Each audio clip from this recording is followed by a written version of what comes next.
आंसू आएंगे। मैंने उस चैप्टर को अपनी अपनी आत्मा मैंने उसमें निचोड़ी है। उस चैप्टर के अंदर 4-4 पीढ़ियां राजपूतों की खत्म हो गई इनसे लड़ते लड़ते। एक घर में बच्चा पैदा हो रहा था राजपूतनी के, उसके पति का 12वां हो रहा होता।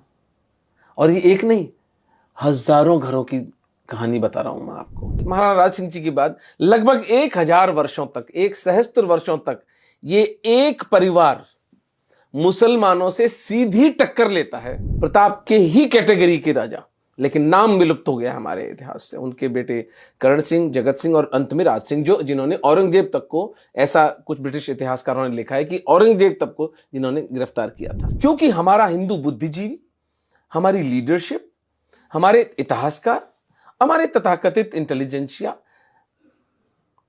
मैं क्या कहूं अब, या तो बिके हुए थे या सो रहे थे, या इनमें आईक्यू ही नहीं थी कोई इतनी कि इतनी सरल सी चीज को ये लोग समाज के सामने ला सके कि भाई अगर हम 1000 वर्षों तक गुलाम रहे तो आज 100 करोड़ हिंदू कैसे हैं। पहला इस्लामी अटैक भारत पर 712 ईस्वी में मोहम्मद बिन कासिम करता है।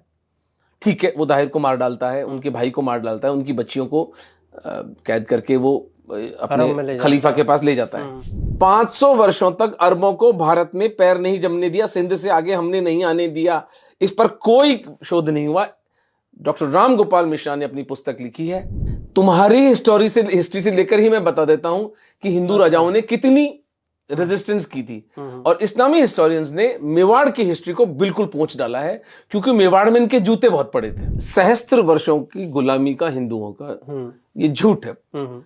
एक दिन के लिए भी हिंदू गुलाम नहीं रहे। एक दिन के लिए भी अगर हिंदू दास हो जाते इनके, तो फिर हमारा अस्तित्व मिट जाता। ये हमें पूर्ण तरह से समाप्त कर डालते। 3 बिल्डिंग्स बनी है पूरे इस्लामी शासन में। 3 बिल्डिंग्स बनी है, लाल किला, जो भी कहते हैं कि शायद अनंगपाल ने बनाया था, ताजमहल और कुतुब मीनार, जिनके बारे में बहुत सारे प्रमाण है कि ये कुछ और थे। लेकिन चलिए हम 3 बिल्डिंग इनको ग्रांट कर देते हैं। अकेले महाराणा कुंभा ने मेवाड़ के अंदर 32 दुर्ग बनवाए थे, जिनमें से एक है कुंभलगढ़, जो कि चीन की दीवार के बाद सबसे बड़ी दीवार है विश्व की। तो दिल्ली सल्तनत नाम का झूठ इस देश के मक्कार, झूठे, बेईमान, बिके हुए इतिहासकारों ने गढ़ा और हमारे गले, बच्चों के गलों में ठूंसा गया। वो 300 साल तो कोई मायने नहीं रखता इस देश के इतिहासकारों के लिए। इनके लिए वो 150 साल का जो मुगल काल है वो है गोल्डन पीरियड। लेकिन हिंदुओं का जो लॉस है वो फाइनल है। अगर एक बार किसी राजा की हार हो गई, बस खेल खत्म हो गया, उसका तो वंश मिट गया। इस दृष्टि से मेवाड़ के महाराणा फिर विलक्षण बन के आते हैं कि कितने उतार चढ़ाव आए, कितनी बार चित्तौड़ हाथ से गया, कितनी बार उसको पुनः अर्जित किया। क्या इन लोगों का संकल्प था, क्या इन लोगों की दृढ़ इच्छा शक्ति थी, और क्या मूल्य ये लोग चुकाने को तैयार थे अपनी स्वतंत्रता के लिए।